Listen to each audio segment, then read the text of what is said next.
Saber Direito desta semana é sobre direito civil. As aulas abordam a responsabilidade civil, o contexto na atualidade, teoria geral, conceito, o trinômio da responsabilidade civil, doutrina e jurisprudência, além do dano moral. As aulas são com o professor Antônio Roger.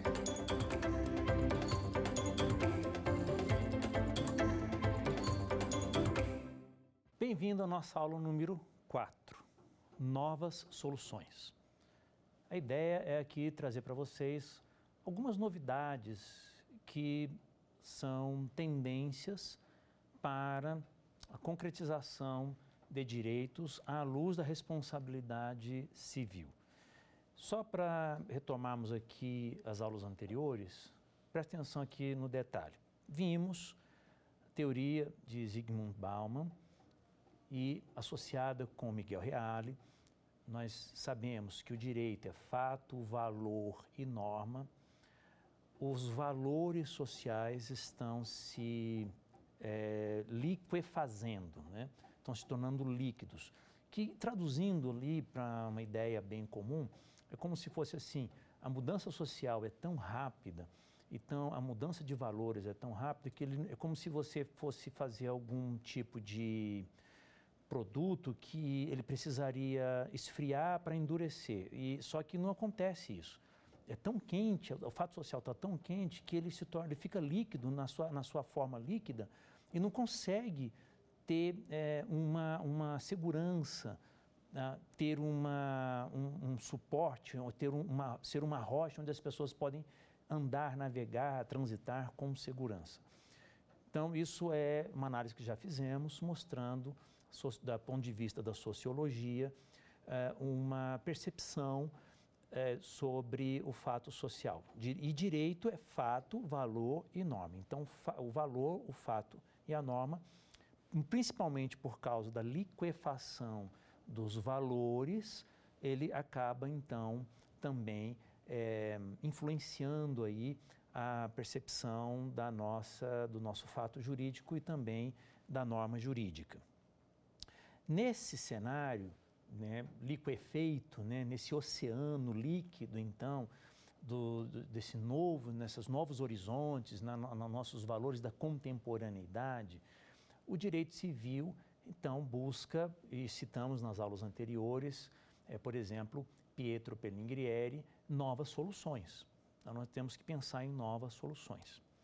Diante dessas novas soluções e diante dessa hipercomplexização do fato social, o direito que estuda a responsabilidade civil é um direito, então, que vai para a jurisprudência para trabalhar novos suportes jurídicos e construir novas embarcações a fim de que haja salvaguarda do jurídico, a fim de que haja para a sociedade uma resposta concreta e efetiva. Nós precisamos de um instrumento concreto e efetivo para navegarmos neste oceano líquido. E aí, a ideia da aula de hoje é discutirmos a solucionática diante das problemáticas postas anteriormente. Uma delas, tangenciamos até na aula anterior, que é a chamada teoria do risco. Eu queria dar um passo adiante nessa teoria, trazendo algumas das suas características. Primeira delas, a teoria do risco é aquele vetor, né, imaginário que trabalha com a ideia, tá, do perigo. O perigo hoje é relevante para o direito civil e para imputar responsabilidade civil. Nessa linha, se nós pensarmos que o direito civil ele já enxerga o perigo como um elemento importante, observe, caso haja a imputação de consequências jurídicas para aquele que pratica o perigo, de certa forma, nós cumprimos as funções da responsabilidade civil, em especial aquelas funções preventivas, pedagógicas, aquelas de evitação do dano, conforme vimos nas nossas aulas anteriores, em especial na aula 1. Outro detalhe é que, com base no suporte, na ideia, na visualização e na relevância do perigo, não é mais necessário discutir nessa linha a culpa. Então, na trilha onde juridicamente transitar o perigo, não transita mais a culpa.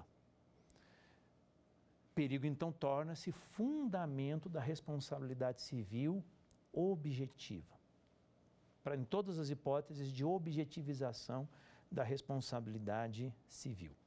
Então, mas como é que pode uma pessoa que não provocou um dano material necessariamente, tá, ter uma conduta ilícita, relevante para o direito e antijurídica a ponto de sofrer as consequências indenizatórias, por exemplo, de responsabilidade? Vale dizer, como é que pode? Que seria justo ao agente, imputar ao agente uma consequência indenizatória apenas pelo perigo e não pelo dano efetivo em si?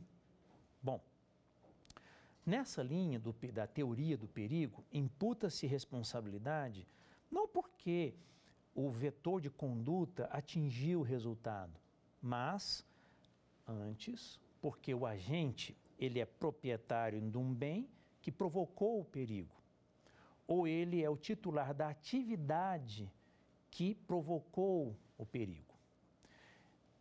Alguns doutrinadores preferem até pensar assim, tá? Se uma pessoa, o agente, ele é proprietário do bem que provocou o dano, ou se ele é titular da atividade que provocou o dano, não tendo sido ele mesmo que provocou, ele responde pelo perigo. Então, por exemplo, imaginemos uma pessoa que tem na sua residência materiais inflamáveis. E ele sai da sua casa, deixa os materiais inflamáveis lá e, por algum motivo, aqueles materiais pegam fogo e causam um grande incêndio.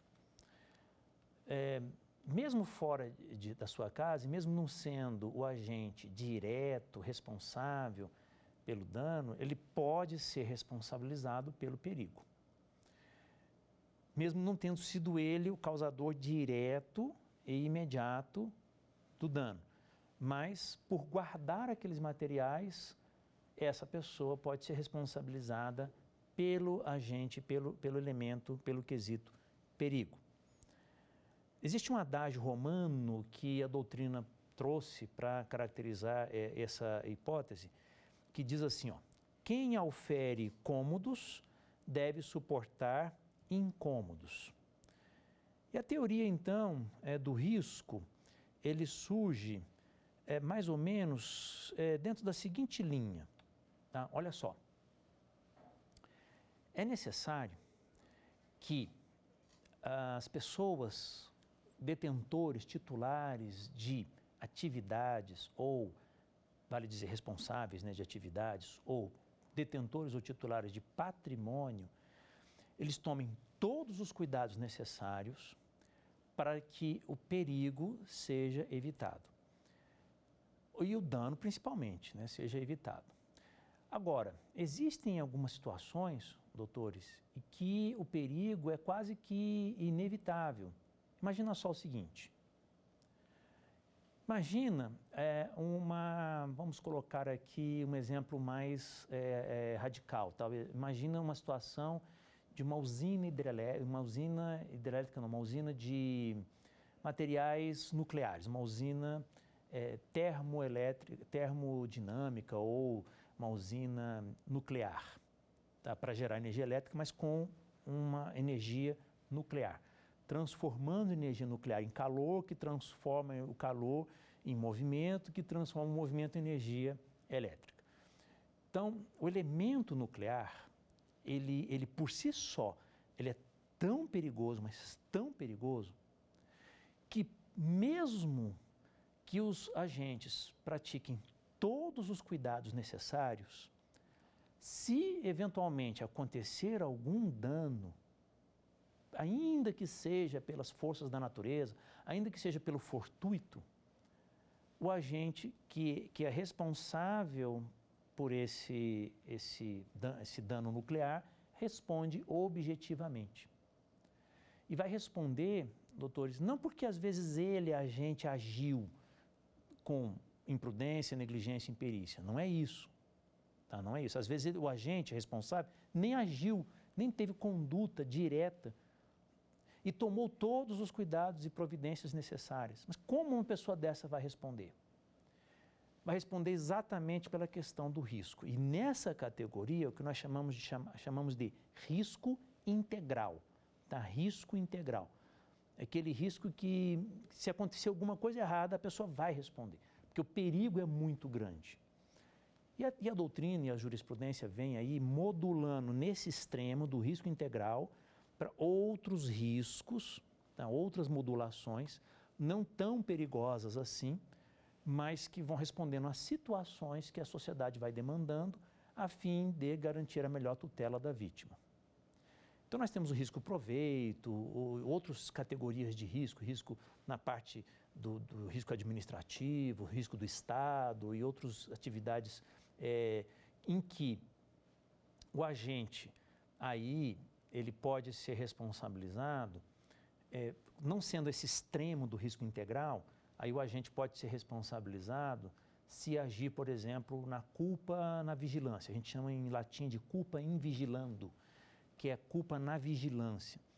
Aí, mais ou menos nessa linha que entra aspectos econômicos e vem o ditado romano, né? Aquele que aufere cômodos deve suportar os incômodos. Então, aquele que tem lucro com uma atividade, ele deve suportar aí os riscos da atividade e não passar para terceiros. É nessa linha que se desenvolve a teoria do risco. Outra teoria não tão nova assim, mas muito interessante, que inclusive, caso você seja aluno de Direito, que está aqui nos assistindo, e se você pretende aí fazer exames da Ordem dos Advogados do Brasil, OAB, então, nesses exames todos os estudantes de Direito conhecem, tá? A prova da OAB tem a primeira fase, a segunda fase. Na primeira fase, a prova ela é objetiva. E na segunda fase, a prova ela é discursiva.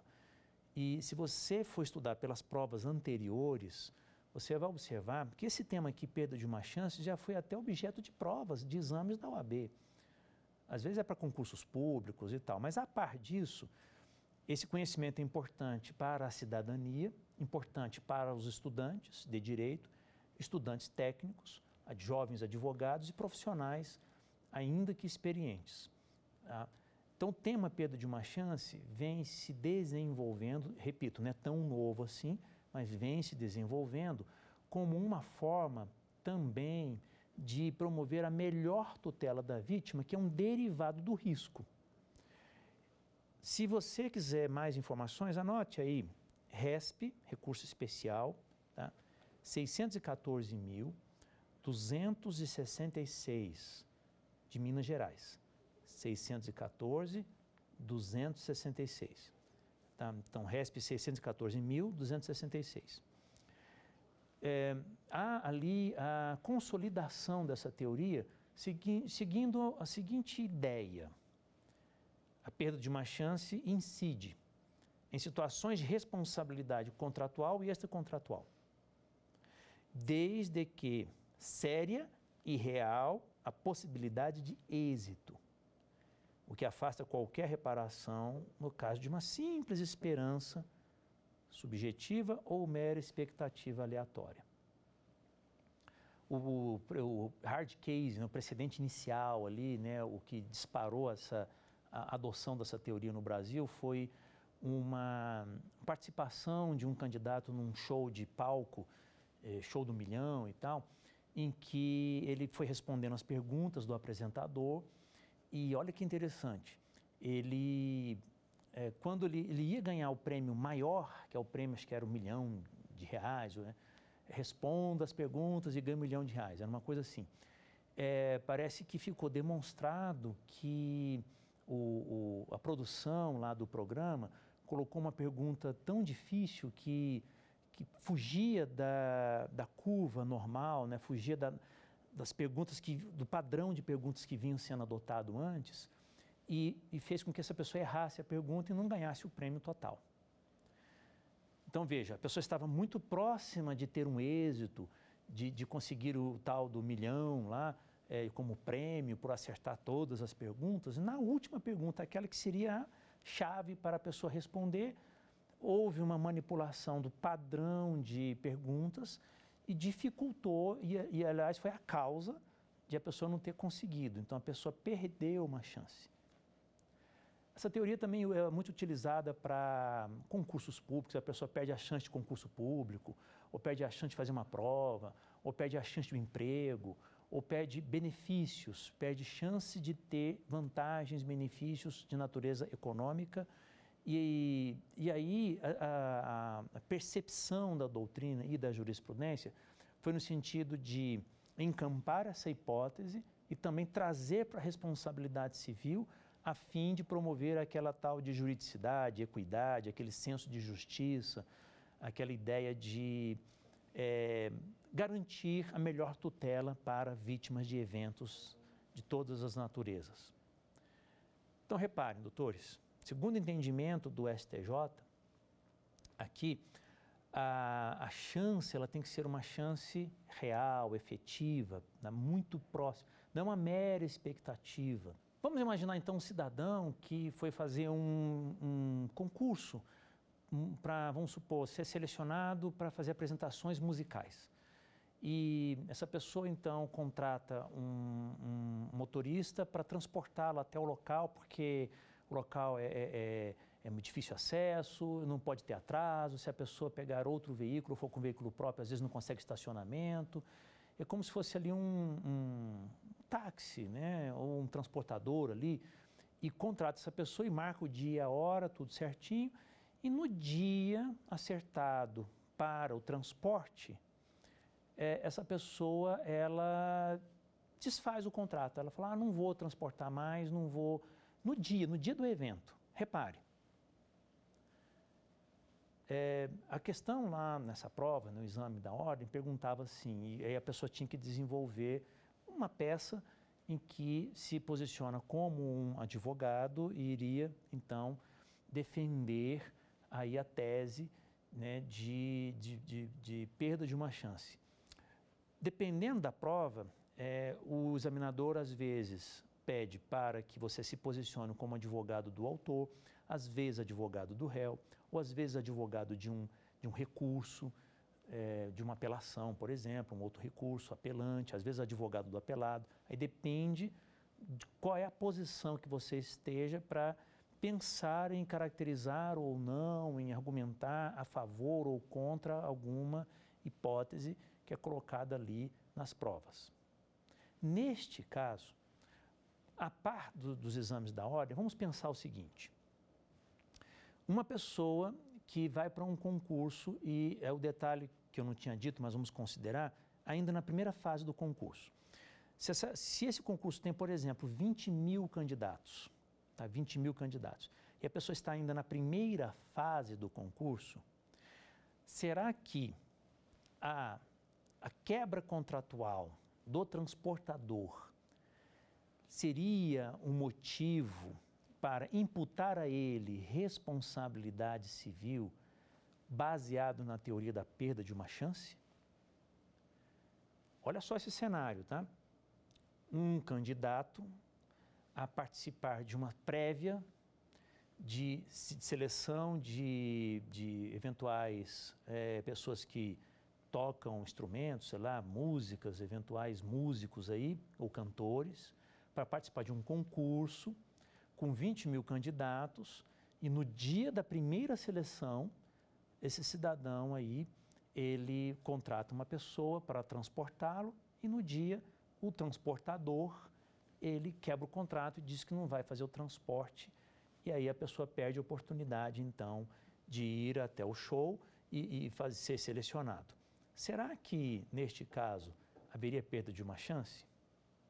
Bom, conforme a jurisprudência que nós vimos agora do STJ, no precedente citado, e também era o gabarito ali daquela questão, veja, uma possibilidade em 20 mil não representa uma chance real e efetiva à luz dos princípios da razoabilidade, proporcionalidade, juridicidade, tá?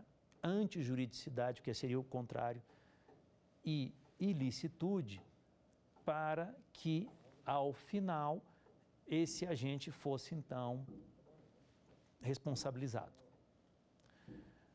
Qual é a ideia aqui, doutores? Vejam, vamos voltar lá para o trinômio básico. Nós sabemos que, para que haja responsabilidade civil, numa análise de cenários, tem que estar, ou vamos supor, vamos colocar aqui, pode estar, e aí tem que ver cada caso é um caso, né? Conduta, nexo de causalidade e o resultado.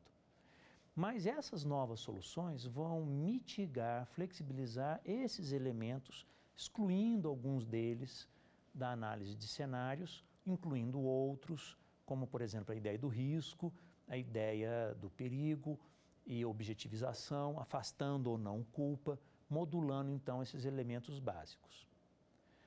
Vejamos.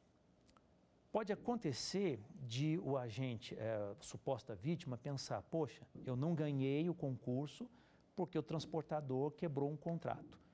E aí tive um prejuízo, não ganhei o concurso. Vamos imaginar que esse concurso desse prêmios, tipo esse que nós citamos lá do show do milhão lá, que dava prêmios de R$1 milhão para quem acertasse todas as perguntas.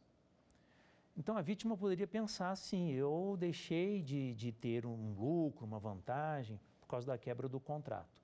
Eu perdi a chance por causa desse transportador. Mas a chance desse cidadão, à luz dos princípios da razoabilidade, proporcionalidade, deixou de gerar dentro do dano seu elemento ilicitude, ou seu elemento antijurídico. A falta de antijuridicidade, então, faz com que não haja legitimidade para imputar ao agente as consequências da responsabilidade civil. Não há que se falar, então, responsabilidade civil neste caso. A chance não era, segundo aqui palavras do STJ, real, efetiva, concreta, era uma esperança. Agora, pensa bem, se fosse a final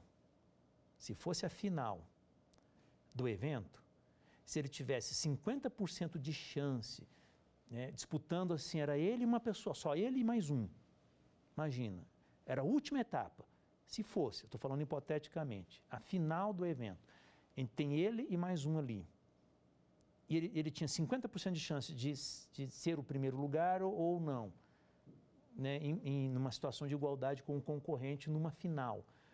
E o transportador aí, neste caso, quebra o contrato, contrário ao senso, haveria sim a perda de uma chance e a possibilidade de imputar responsabilidade civil por causa ali do ato antijurídico que levaria a um prejuízo por uma expectativa de lucro que não ocorreu. Agora, 1 em 20 mil tem uma porcentagem muito pequena de chance de ganhar. Agora, 1 em 2, a porcentagem realmente é bem maior, aí caracteriza assim a perda de uma chance. Outra solução mais ou menos nova, nessa linha da contemporaneidade, na busca de responsabilização, né, objetiva aí para garantir a melhor tutela da vítima, nós temos a chamada causalidade alternativa. Você já ouviu falar em causalidade alternativa? O que significa isso? Vamos aqui um exemplo. Pela hipótese de causalidade alternativa, o que nós podemos considerar? Vamos partir do seguinte pressuposto. Causalidade alternativa é assim. Imaginemos que uma pessoa pegue um carro novo e estacione ali num prédio, tá? Num condomínio vertical, num prédio. Na hora que a pessoa sai do carro, de repente cai um objeto de um dos andares do prédio e cai exatamente em cima do carro ali dessa pessoa e quebra um vidro, amassa ali uma lataria do carro, alguma coisa assim, quebra alguma coisa. De modo que a pessoa olha ali para cima e não dá para saber de qual andar, de qual unidade desse condomínio foi lançado o objeto que caiu lá do prédio. Bom, se você não sabe de qual foi a unidade, se nós usarmos os modelos, os paradigmas antigos da responsabilidade civil, a vítima ficaria sem indenização. mas temos hoje uma outra perspectiva. Tá? Foi desenvolvida a chamada teoria da causalidade alternativa. Funciona assim. Numa análise de cenários, quando não se sabe exatamente quem foi o agente causador do dano, mas se puder fechar o foco em um grupo razoavelmente seguro de possibilidade, então imputa-se essa possibilidade a uma ideia quase que coletiva. O que representaria o coletivo numa moradia vertical, que nós chamamos de condomínio? Então, o condomínio poderia ser responsabilizado a indenizar a vítima quando não se identifica seguramente qual o verdadeiro responsável neste cenário. Então, assim, sabe-se que foi alguém ali daquele prédio, isso vamos imaginar que seja uma certeza. Então, o causador, a pessoa que lançou o objeto, estava naquele prédio, sabe-se que foi dali, mas não se sabe qual unidade. E o agente causador, ele não confessa, ou às vezes também, doutores, e aí não importa a análise, nem teve necessariamente uma ação humana. Às vezes era um objeto que estava ali na beira, uma ação humana direta, né? Porque às vezes era um objeto que estava ali na beira de uma janela e passou um vento mais forte, derrubou algum animal, um passarinho passou ali e derrubou aquele objeto e quebrou então o carro ali embaixo. E às vezes a pessoa que pôs o objeto nem estava sabendo que aquilo ali poderia causar, nem estava consciente disso, ou nem percebeu, achou que não ia acontecer nada, e o dano é causado mesmo assim. Quando não se sabe quem foi a pessoa exatamente, dentro de um grupo fechado de possibilidades efetivas reais, pode-se aplicar a teoria da causalidade alternativa para, vamos dizer, responsabilizar o grupo pela falha de um deles. Tem muitos exemplos que a doutrina dá também, por exemplo, assim, para um grupo de atiradores, caçadores, então ele está junto ali, né, fazendo uma atividade de caça numa região de floresta. E aí um deles dispara um projétil, um tiro de uma arma de fogo atingindo uma pessoa por engano, mas não se sabe de onde veio esse tiro, mas sabe-se que ali naquele ambiente tem caçadores, então aquele grupo pode ser responsabilizado, porque não se sabe quem foi o verdadeiro causador do dano, às vezes nem o causador do dano também sabe, a vítima também não sabe, para não ficar a vítima sem indenização, pune-se então o grupo. Então, causalidade alternativa também é uma hipótese muito cobrada em exames da OAB, concursos públicos, discutida em jurisprudência, são temas da contemporaneidade nessa linha de buscar aí soluções para o grande desafio da sociedade atual. Bom, temos também a tese do chamado adimplemento substancial. Adimplemento substancial. Imaginemos aquela situação em que o devedor, ele paga, por exemplo, um objeto, um veículo financiado em diversas parcelas, 60 parcelas. E o adimplemento vai até a parcela 59. Adimplemento vai até a parcela 59. E faltou a última parcela para ser paga. E vamos imaginar este cenário. E o credor, então, vendo que, vamos supor, o devedor, hipoteticamente, deixa de pagar a última, promove todas as consequências de um procedimento de execução contra o devedor para lhe cobrar esta última parcela, inclusive, imaginando se fosse um veículo, penhorar o próprio veículo e até leiloá-lo por causa de uma parcela. Bom, aí, doutores, olha só o entendimento dos tribunais, em especial no RESP 76.362. Na hora de indenizar, por exemplo, e aqui a questão é outra, tá? Envolve seguradoras, na hora de indenizar o segurado, a empresa seguradora não pode cancelar um contrato por conta do não pagamento da última parcela. Aqui está falando de seguradoras. O exemplo que eu dei foi de um financiamento aí, vamos supor, uma consignação ou financiamento aí de, vamos supor, de veículos. Não importa o exemplo, o que importa é assim, você tem uma prestação, deixou de pagar a última parcela. Segundo o entendimento do STJ, a quarta turma do STJ, usando a teoria do adimplemento substancial, nega-se a possibilidade de cancelar um contrato inteiro por causa de faltar um pagamento. Veja, o STJ não está ali dizendo que é para deixar o pagamento para lá. Que se tem que ser cobrado a dívida, que seja desta parcela.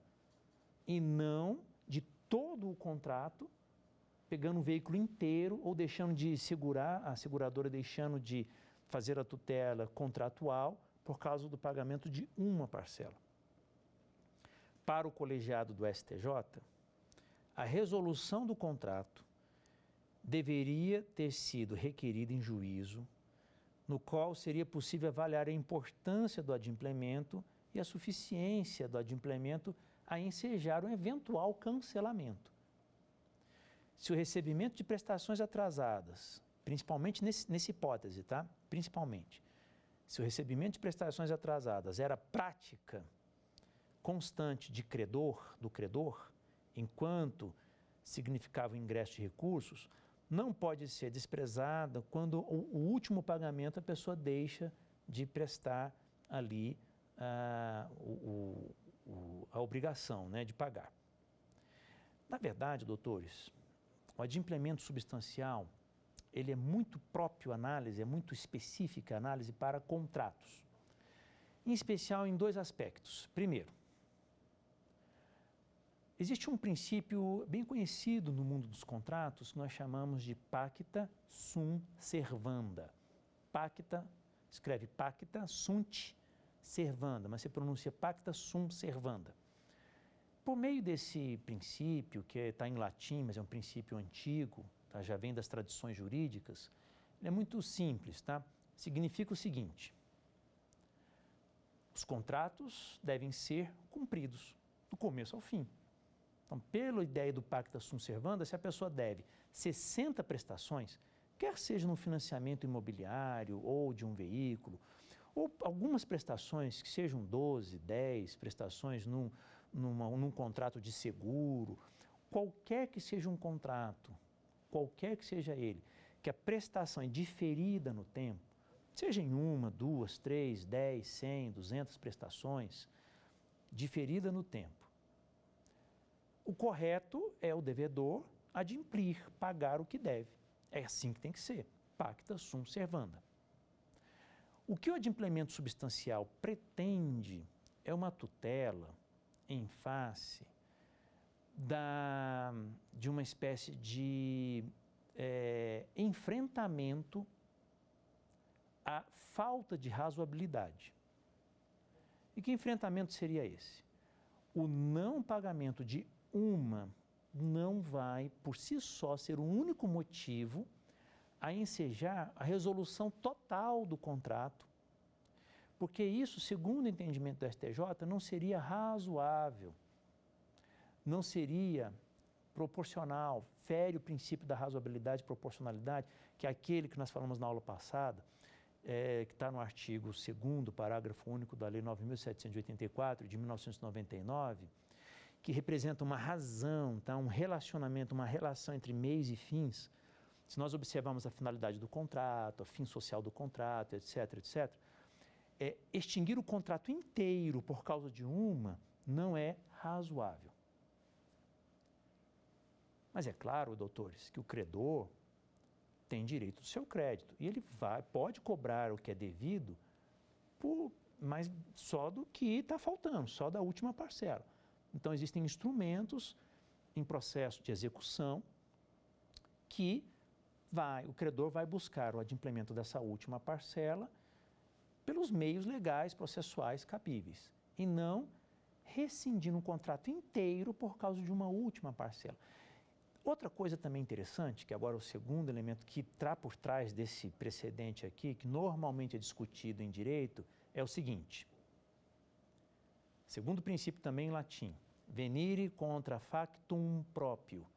Venire contra factum próprio.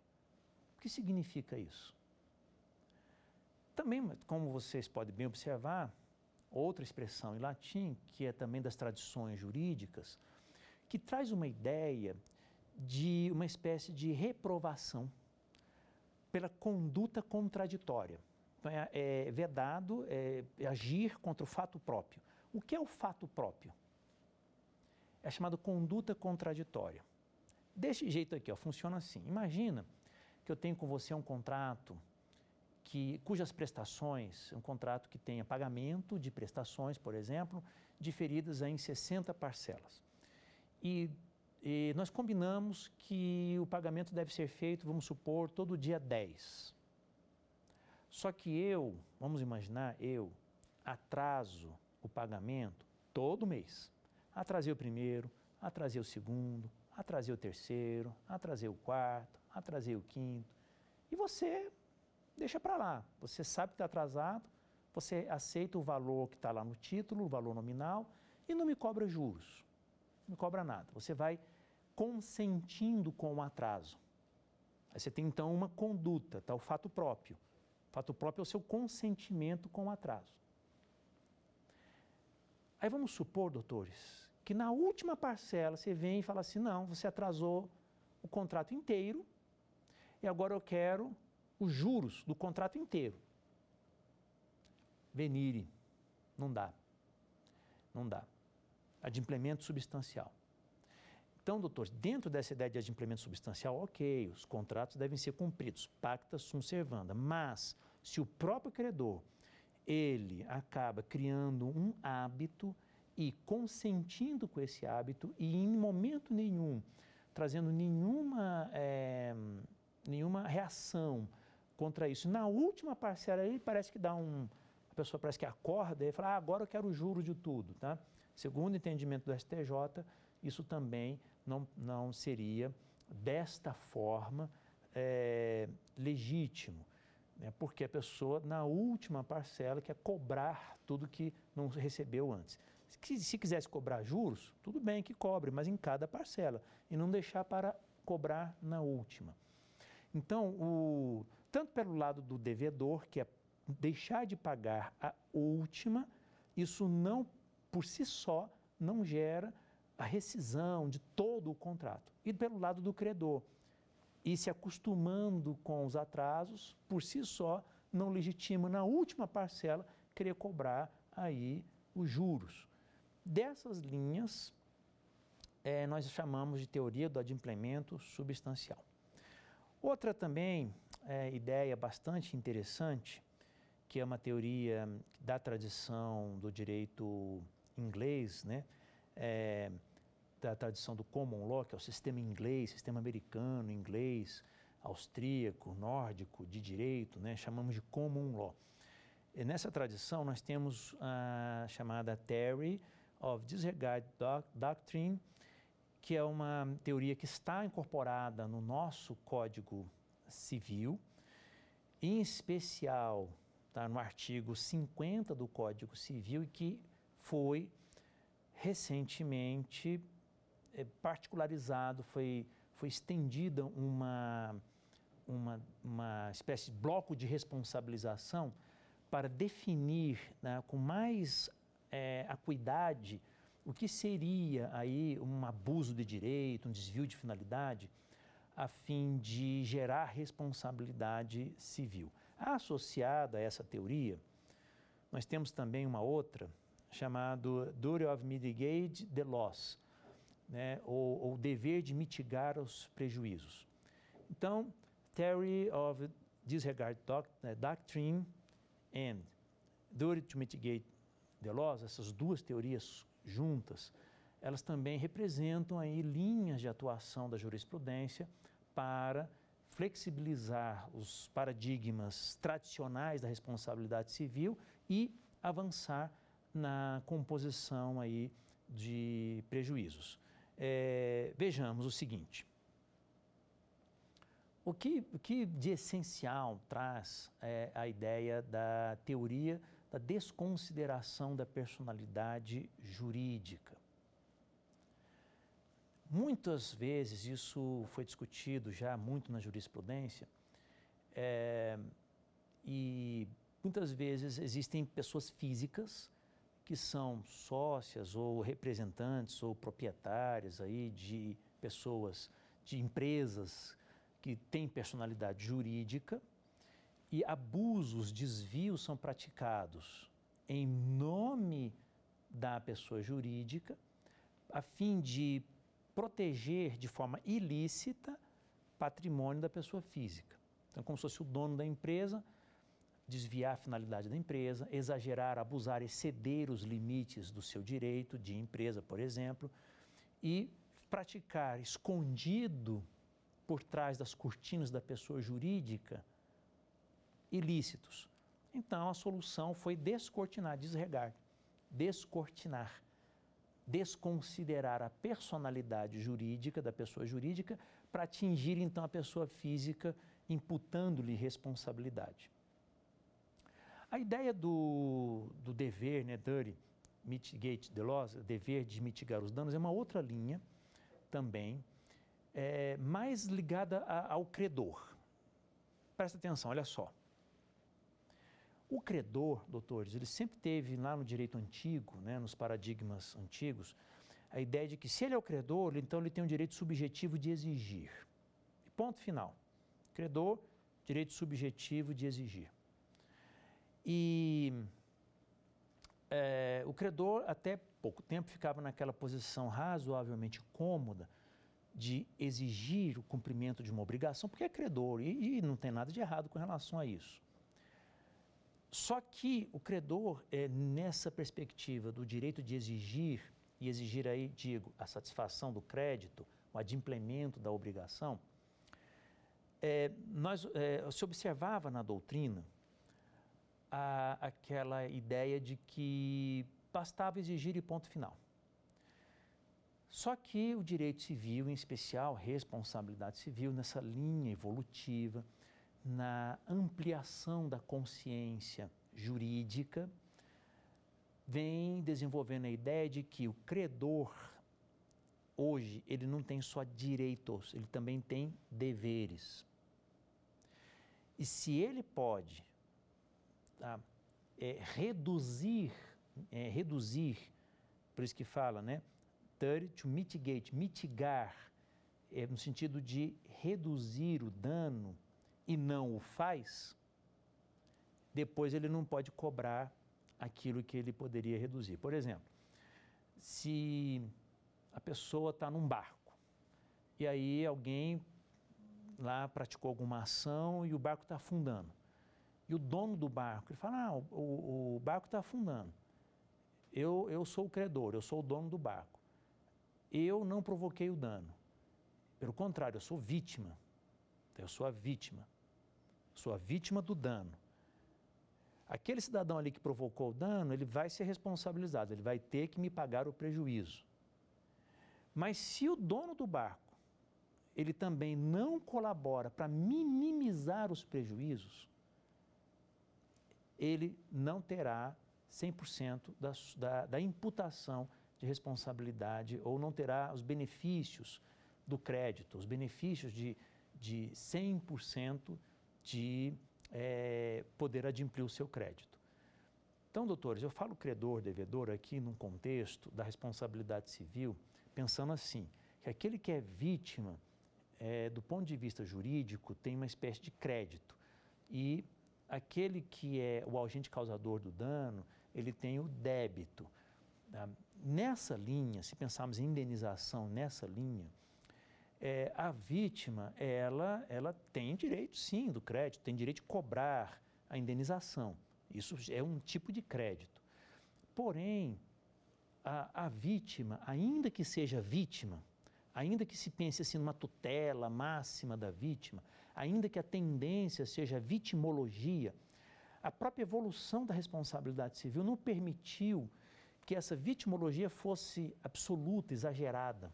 Ela é uma vitimologia mitigada, tá? Mitigada. Então, se a própria vítima, que é o credor, não colabora para tentar, e se possível for, nas circunstâncias do caso, reduzir o dano, também acaba participando aí de eventuais prejuízos, da forma de não receber todo o seu crédito a que tinha direito, porque não minimizou as consequências do dano, quando, na análise de cenário, isso é possível acontecer, tá? Porque nem sempre é possível. Já finalizando aqui, nós temos outras hipóteses e esta aula não seria suficiente para trazer todas elas. Existem outras hipóteses, o direito está evoluindo, em especial responsabilidade civil. Nós temos aí uma nova modalidade de dano reparável, que é chamado dano social. Temos também responsabilidade civil, há uma evolução na linha de responsabilidade civil, direito de imagem, internet. Temos também responsabilidade civil, é uma nova modalidade bem interessante chamada sham litigation. Tá? Sham litigation. Sham litigation é uma construção jurisprudencial também contemporânea e mais recente, em que se promove a tutela a tutela da responsabilidade civil em face do ajuizamento de sucessivas ações judiciais desprovidas de fundamentação idônea e intentadas com propósito doloso. Isso pode configurar um ato ilícito e o abuso do direito de ação e defesa.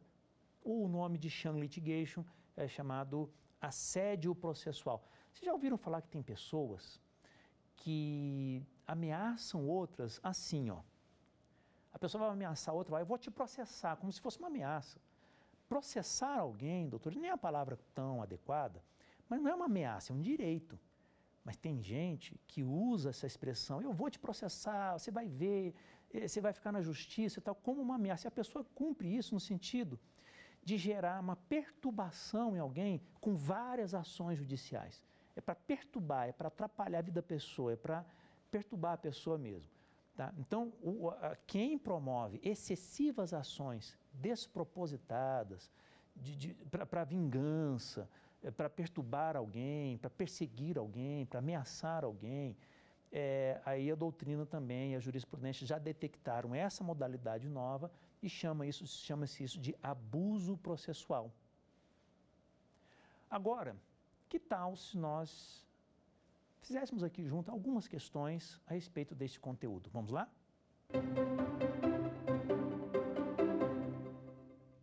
A hipercomplexização dos fatos sociais ou do fato social induz, em primeiro plano, o ativismo judicial, bloco de responsabilização, garantismo, liquefação axiológica dos paradigmas sociais.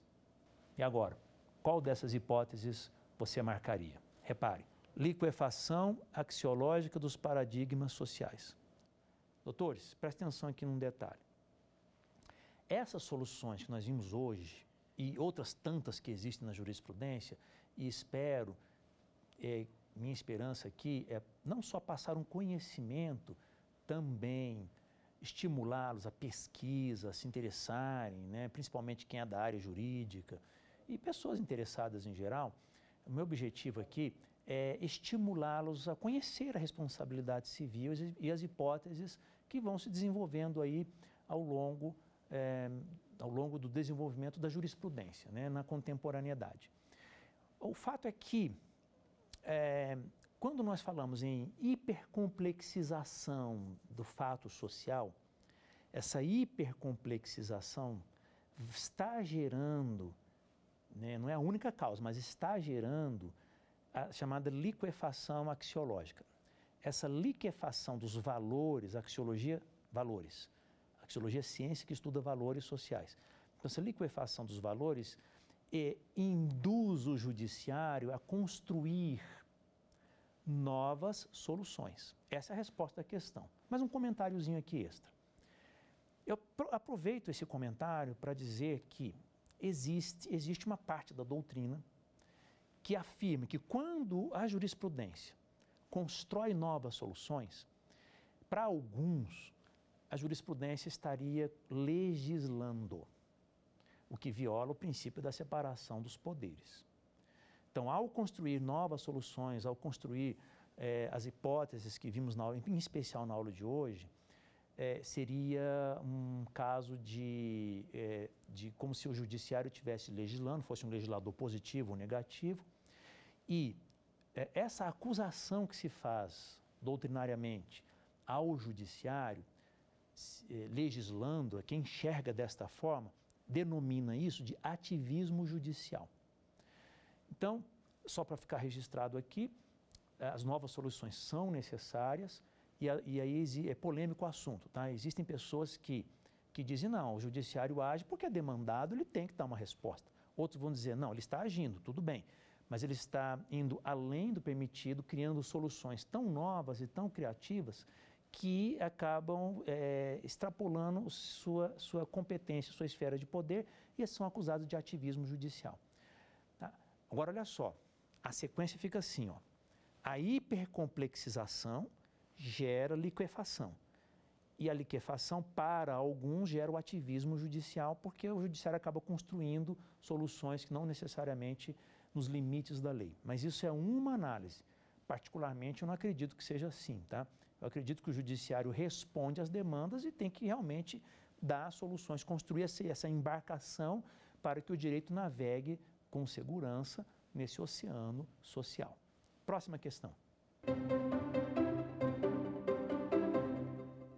A perda de uma chance, segundo o STJ, é o mesmo que danos materiais? Não se aplica no direito brasileiro. É uma expectativa frustrada? Ou só existe se houver 95% de chance? O que você acha? O que seria a perda de uma chance? Expectativa frustrada. Nós vimos que a perda de uma chance é uma das hipóteses, dentre outras tantas, de construção de novas soluções para a melhor tutela da vítima dentro desses cenários da busca do direito, da materialização, do senso de justiça. Então, se fosse essa aula de hoje, lá atrás, né, no século passado, nem imaginaríamos sequer isso, não estaríamos falando desse assunto, nem imaginando esse assunto. Os paradigmas antigos da responsabilidade civil eram fixados ali nesse trinômio e não havia modulação desses paradigmas. Mas, na linha evolutiva, na linha evolutiva do direito, da jurisprudência, da doutrina, nós temos essas soluções, uma delas é a perda de uma chance, em que um fato social ele é percebido pelo direito como um ilícito e essa percepção, então, tem todo um mecanismo de objetivização e tal, e desconsideração de alguns elementos para garantir a tutela da vítima. Terceira e última questão da aula de hoje. A teoria do adimplemento substancial relaciona-se diretamente a venire contra factum próprio, exclusão do nexo de causalidade, tort law ou dano estético. Qual desses elementos essa teoria aqui vai se referir? Reparem, venire contra factum próprio. Nós vimos que a teoria do adimplemento substancial, ora pode ser aplicada pelo lado do credor, ora pelo lado do devedor.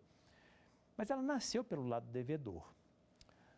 Do ponto de vista do credor, seria a ideia de que, se o credor ele se acostuma, ele permite, ele tolera uma violação contratual, por exemplo, ainda que pequena, lá na frente, lá na última parcela, ele não pode depois querer voltar e reaver tudo o que ele mesmo tinha tolerado. Seria uma conduta contraditória.